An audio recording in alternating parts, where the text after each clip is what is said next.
They dressed her in gold, not for a wedding, but for a burial. Neferet, just 17, stood motionless as the priestess traced black coal beneath her eyes, whispering prayers not for her future, but for her silence. The Pharaoh had died suddenly, and with no queen to join him in Duat, the afterlife. It was declared by the high priests that a virgin must be chosen to accompany him. A ritual, an honor, a sacrifice. Neferet had been plucked from the temple gardens 2 days before, gentle, obedient, untouched. She hadn't screamed. Not when they bathed her in rose water. Not when they braided her hair with bone beads. Not when they told her she'd lie beside a corpse, sealed in a tomb for eternity. Her father, a humble scribe, had been given a pouch of silver and told to speak of pride, not grief. Now she stood before the black stone steps of the Pharaoh's tomb, heart pounding beneath the weight of ceremonial jewels. Around her, the court bowed as if she were royalty. She was not. She was a girl, a quiet girl with wide, frightened eyes and no voice left to protest. As the priests chanted, she took her first step into the eternal dark. Torchlight flickered along the limestone walls as she descended, past paintings of battles and gods, past jars filled with organs, past the body of the Pharaoh wrapped in linen and gold.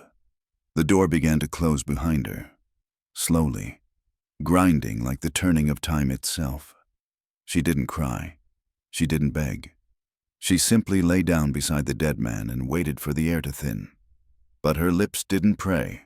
They planned. Somewhere above, the desert sun still burned. Somewhere, someone might hear a whisper through stone.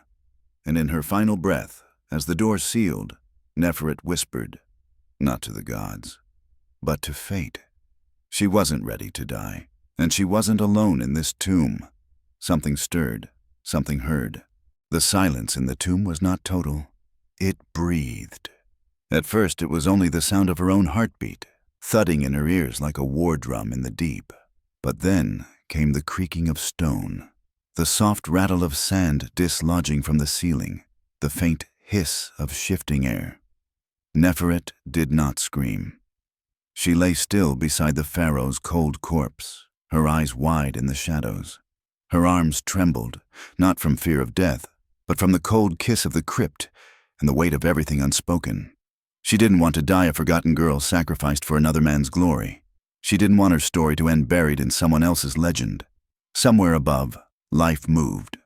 Markets bustled, camels grunted, sandals padded across dry stone. And in that moment, Neferet did what no one expected of a girl marked for silence. She whispered. Her voice was cracked, weak, barely more than a breath. But she whispered to the walls, to the earth, to whatever lay beyond the tombstone teeth. "I'm not finished," she said. "I'm not yours." It was nothing, just a breath. But sometimes the desert listens. Miles away, a trader named Sahir walked alone along a forgotten path, guiding his camel across dunes that shimmered like fire. He was no one, a man with a broken past and no direction but forward. But something shifted. The wind changed. The ground seemed to hum. His camel bucked and turned east, snorting as if sensing something beneath the sand. Sahir narrowed his eyes, scanning the dunes. There was nothing. No smoke, no sound. Only a strange weight in the air, like a voice carried on heat. Drawn by instinct, he changed course. Meanwhile, in the tomb, Neferet's whisper was growing. Not louder, but more alive. The air didn't thin as quickly as it should have. The darkness didn't crush her as completely as the priests promised. She moved slowly, feeling along the walls. There was no torch, no escape, but she found a crack, a seam in the limestone, and she pressed her mouth to it. "Please," she breathed again. "Please, hear me." Far above, Sahir's sandals struck something in the sand. Stone, half-buried, ancient. He crouched, brushing away the dust. It was carved, sealed, a symbol of death and kings. He felt it in his bones. Someone was trapped below.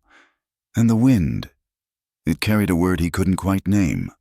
A voice, softer than breath, calling him through stone. Sahir wasn't a man of superstition. He had crossed deserts, traded in sacred scrolls and stolen idols, but never once did he speak to spirits or bow to omens. Yet now, kneeling beside a half-buried slab bearing the mark of the Pharaoh, his hands trembled. The stone was wrong, too fresh, too recently shifted. It hadn't been here weeks ago, and then there was the sound, or perhaps the absence of it. The desert was never silent, not truly, but here it felt like the world was holding its breath. He laid his ear to the slab, heart pounding. Nothing. Then a sound, a gasp maybe, a faint pressure, not speech, not yet, but something human. He pulled his pack from his camel and began to dig. He didn't know what he was looking for, rescue, treasure, penance, but his hands moved with urgency. Below, Neferet sat against the wall, her legs numb, her throat raw. She had no idea if anyone could hear her. The tomb was sealed by royal decree. Its design was meant to keep the living out and the dead in. But she whispered still, not with hope, but with fire.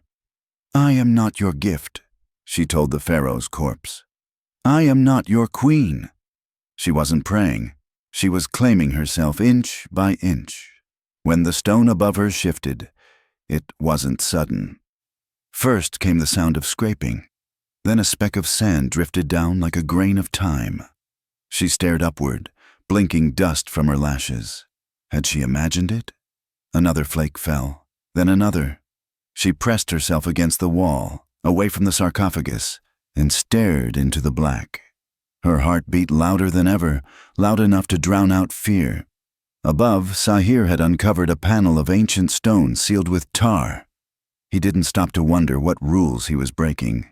He set a chisel between two slabs and pressed. The crack that followed echoed for miles. The air rushed from the tomb like a breath long held. Neferet shielded her eyes. A shaft of light pierced the dark. Not much, not enough to see, but enough to know. Someone was there. She crawled toward the light. "Help!" she whispered. "Please!" Sahir peered inside the opening, heart frozen. For a moment, he saw nothing. Then, eyes. Two eyes, wide and alive, staring back through the dust. He didn't know her name. She didn't know his.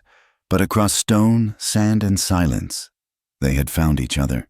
And nothing about either of their lives would ever be the same again. Sahir widened the breach, stone by stone, dust choking the air as he carved a way in. Every strike was a defiance of death. Every slab loosened a step against the gods who demanded silence. When he reached far enough to lower himself through, his breath caught. There she was, slumped beside the sarcophagus, her body trembling, her eyes bright with defiance even through exhaustion. She wasn't draped like royalty. She was entombed like an offering. Her golden bangles had slipped down her arms, her ceremonial necklace broken, her hair tangled and soaked in sweat. But she was alive. "Stay back," she rasped, her voice barely more than a breath. Sahir froze. She didn't know if this man was salvation or another priest sent to finish the ritual. He raised his hand slowly, showing he carried no weapons. "I heard you," he said quietly. "I don't know how, but I did." Neferet's knees gave as she tried to rise, and he caught her before she fell. She flinched, expecting force, but his hands were gentle, rough from trade, but steady. "You're not with the priests?" she asked. "I'm a trader," he replied. "I sell stories, and sometimes I listen to them." Her lips parted in shock. No one had ever said that before. No one had ever wanted to hear her story. With slow steps, he helped her toward the opening. The sunlight that streamed in through the breach felt like rebirth. It burned, but it also baptized. She reached out to it with fingers that had prepared for death just hours earlier. As she climbed into the world, her legs wobbled. Sahir supported her, asking nothing, saying nothing. He didn't look at her like she was cursed. He didn't bow to her like she was sacred. He looked at her like she was human. Outside, the desert stretched endlessly, the tomb behind them now a broken seal on a life meant to be erased. "What's your name?" he asked as they walked away from the tomb. "Neferet," she said softly, voice stronger now. "They called me a gift to the Pharaoh." Sahir glanced sideways, dust blowing across his face. "Well, the Pharaoh's gone, and you're still here. Maybe now you get to be more than a gift." Neferet looked back once, just once, and then she kept walking, barefoot and alive, beside a man who'd heard her whisper through stone and answered it with a door. They didn't get far before the vultures began to circle. Not the ones in the sky, but the ones with polished sandals and temple tattoos. Word of a breached tomb spread like blood in water, and in Thebes, silence could be bought, but secrets could not stay buried. A burial bride missing from the crypt of a pharaoh. That wasn't a scandal. That was sacrilege. Neferet and Sahir rode double on his camel, the heat already blistering, their shadows stretching longer behind them with each passing hour. She clung to him not out of fear, but because her legs had not yet remembered freedom. Every movement hurt, every breeze stung like a memory. But she didn't complain. "Where are we going?" she asked. "Somewhere the dead don't walk," he said. But Sahir knew better. The dead were walking in the minds of those who ruled, the priests who'd carved her fate, the scribes who'd penned her death as sacred duty. They would not rest. They would come for her, and they would come for him. Sahir had broken a seal ordained by gods. And worse, he had stolen what the afterlife had already claimed. Neferet noticed the change in him, his silence, the way his eyes never stayed on the horizon but flicked over every dune, every ridge. He was a man who had lived through things no scroll recorded. "You regret saving me?" she asked, her voice steady. "No," he said without hesitation. "But I regret not knowing what they'll do to keep you buried." That night they made camp by a dried riverbed. He built a fire low, shielded from view. She sat beside it, rubbing her blistered feet, trying not to wince. "Do you believe in fate?" she asked. He didn't answer at first. Then, "I believe in choice, and in paying the price for it." The moon cast silver over the sand. Her ceremonial gold still clung to her arms like shackles. "Then I choose not to hide," she said. "Let them come. I will not be buried again." Sahir looked at her, truly looked, and saw not a girl or a victim, but a flame that refused to go out. He nodded. "Then we don't run," he said. "We lead them somewhere they don't control." Behind them, in the black corridors of the tomb, the priests had already uncovered the broken seal. A decree was issued. "Find her," the high priest whispered. "And this time, bury the man with her." They didn't head toward any city. Cities had walls, and walls had scrolls, and scrolls remembered faces far too well. Instead, Sahir led her to a place the maps no longer claimed, an oasis tucked between cliffs that whispered with forgotten tongues. The land had once belonged to nomads who answered to neither pharaoh nor priest, and though most had vanished into stories, a few still passed through when the moon was thin. Here, Neferet saw green again, palm trees, water clear enough to see the stars, and silence that didn't press, but soothed. It wasn't safety, but it was space to breathe. Sahir had connections in the underworld of traders, smugglers, exiles. They didn't ask questions when they saw the girl in burial gold. They just nodded, exchanged glances, and moved on. Neferet felt their stares, but none dared speak her name. In this oasis, names were dangerous. One night, while Sahir slept beside the fire, Neferet wandered to the water's edge. She stared at her reflection, not the girl in gold, not the sacrifice, just herself. Tired, alive, changed. She peeled off the necklace, the earrings, every piece that tied her to death. She buried them in the sand, like old skin. "You don't belong to them anymore," she whispered to her own shadow. Behind her, Sahir stirred. "Keep something," he said, stepping beside her. "A scar, a ring, something to remind you what they tried to make you." She reached down and pulled the smallest ring from her toe, the one they hadn't bothered to remove before sealing her fate.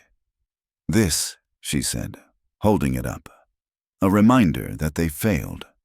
That night, a scout arrived at the oasis with sand in his eyes and fear in his breath. He whispered to Sahir while Neferet sat nearby, hidden by shadows. "They're coming," the man said. "With horses, with blades. The high priest himself rides behind them." Sahir turned toward Neferet, and she didn't flinch. "Let them," she said. "Let him look into my eyes and see the girl he tried to bury still standing." Sahir nodded, slow. "Then we prepare. Not to flee, but to make a stand." As dawn approached, the wind picked up, carrying with it the scent of blood, of burning scrolls, of kings afraid of ghosts. The desert didn't forget, and neither would they. At the edge of the cliffs, where no gods ruled and no priests dared trespass without trembling, Neferet stood barefoot, arms crossed, her voice steady. "Let them come," she whispered. "This time, I will not be quiet." By morning, the sand was trembling beneath the hooves of the high priest's riders. They came draped in black and red, with spears that gleamed like justice and eyes that burned with a ritual fire. At the front rode the high priest himself, face painted in ash, lips drawn in contempt. He had presided over Neferet's burial, had blessed her death, and now he rode to erase his failure. "Bring her back," he told his soldiers. "Alive if possible, but unbreathing if not." The oasis lay still, its palms gently swaying in a wind that spoke of war. But Neferet didn't run. She stood at the cliff's edge beside Sahir, overlooking the only path into the valley. Around them, exiles and nomads gathered, not soldiers, but those who had been exiled for asking the wrong questions, for praying to gods without permission, for loving the wrong people. They were not warriors, but they were angry. Sahir handed Neferet a curved blade. She didn't ask why. She took it with both hands and stepped forward, gold now stripped from her arms, her burial robe replaced with a plain linen dress, stained by travel and truth. "You don't have to fight," Sahir murmured. "You saved me," she replied. "Now I save myself." When the high priest's procession reached the canyon mouth, they were met not with arrows or flames, but a wall of people, standing unarmed. At their front, Neferet stepped forward. "You buried me," she called, her voice echoing through stone. "And I rose." The high priest raised a hand, signaling silence, but it didn't come. Her words didn't stop. "You called me a gift, but I was your convenience. You called it a ritual, but it was a murder, and now I name it for what it was." Behind her, dozens of outcasts raised their fists. "A crime!" The riders hesitated. This wasn't what they expected. Not a tomb, not a corpse, but a revolution. Sahir stepped beside her. "There are more of us than you think," he said calmly, "and we are not going back to silence." The high priest sneered. "You will fall like dust." "Then bury us all," Neferet replied, "and pray no wind uncovers us." A standoff. Sand hissed between them. The priest's horse shifted uneasily, but the people behind Neferet didn't move. Not one. Because they had nothing left to fear, and for the first time the high priest saw it, the power of a girl they tried to silence. Not in death, but in defiance. And it terrified him. The high priest dismounted, robes flowing like shadows behind him, eyes locked on Neferet with a hatred too old for her years. "You speak like a queen," he said, voice low and biting. "But you were chosen to be nothing." Neferet stepped forward, unflinching. "Then I choose something else." Behind her, the outcasts closed ranks. Women who'd been banished for bearing sons out of wedlock. Men who'd been mutilated for reading forbidden scrolls. Children who had learned silence the hard way.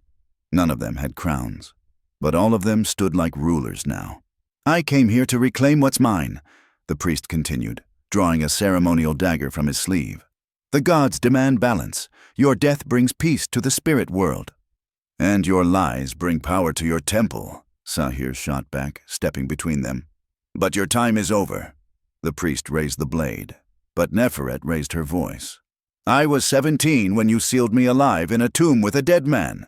You called it honor. You called it divine. But I remember the fear in my father's eyes, the price you paid him to be silent. You worship no gods. You worship control." Her words struck deeper than steel. Murmurs broke out among the priest's own guards. Doubts, cracks, history unraveling. "Do you truly believe your gods would ask this?" she asked the crowd. "Would they want brides buried like cattle, or children drowned for dreams?" No one answered. No one could. The wind picked up, flinging sand into the priest's face. The dagger lowered.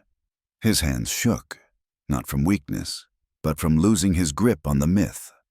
Sahir took a step forward. "You don't control her anymore. She's not your sacrifice. She's your reckoning." The priest looked around, and for the first time, saw no allies. Only people who had once feared him. Now they feared a future ruled by silence more. He dropped the dagger. The sound of it hitting stone was louder than a scream. Neferet bent down, picked it up, and handed it to a woman behind her. "Bury this," she said. "Not in a tomb, but in the past." And just like that, the spell broke. The priest turned to leave, rage silent, robes dragging behind him like failure. No war, no swords, just one voice that refused to die, and a people who had finally decided to listen. And though no scribe wrote it down, the desert remembered everything. The priest never returned. His power evaporated like water in the sun, and though the temple sent whispers and spies, none dared enter the oasis again. Too many had heard the story now.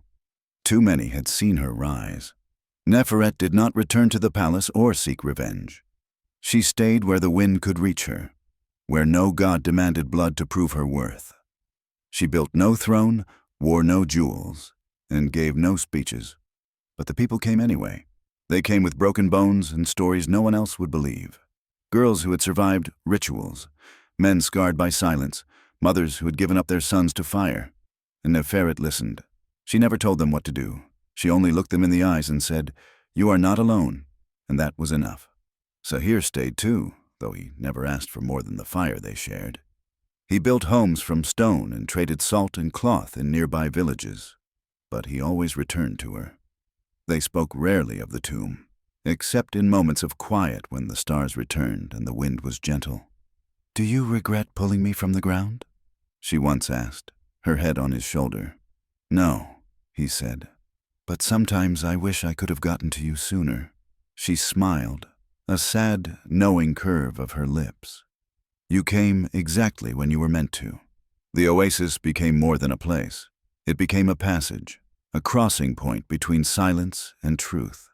People stopped calling it cursed and began calling it sacred, not because of gods, but because of her, the girl who had been buried and refused to stay dead. Children born there were named after her. Artists carved her story into clay tablets, hiding them in caves for safekeeping. Even travelers from distant cities carried whispers back home of a woman who stood against death and taught others to do the same. Was she real? They would ask. Did she truly survive the tomb? And those who knew would only smile, because the truth wasn't in the scrolls. It was in the sand, in the hands that held each other tighter, in the voices that finally dared to speak. One evening, as the sun dipped low and the palms swayed like memory, Neferet stood alone on the ridge, looking back toward the dunes. She didn't cry. She didn't smile. She simply said, "I am still here." And the wind carried her voice, soft but unbroken, across the desert once more. Years passed, and empires shifted like dunes. But the tale of the burial bride who lived did not fade. It spread. Neferet never called herself a queen, yet those who followed her saw her as one. Not because she ruled with decree or seal, but because she ruled the silence, conquered it, and made it speak for others. The oasis had no gates, no banners, but travelers came from cities that once denied her existence. Scribes arrived in secret, not to record kings, but to hear her voice and carry her defiance back into the heart of temples and courts. And they did, quietly, subtly, but irreversibly. Scrolls began to appear with different endings. Plays whispered among servants told of girls who rose from graves and priests who fled in shame. The high priest, once feared like a god, died a forgotten man, alone, without followers, his legacy reduced to the curse he failed to enforce. But Neferet remained.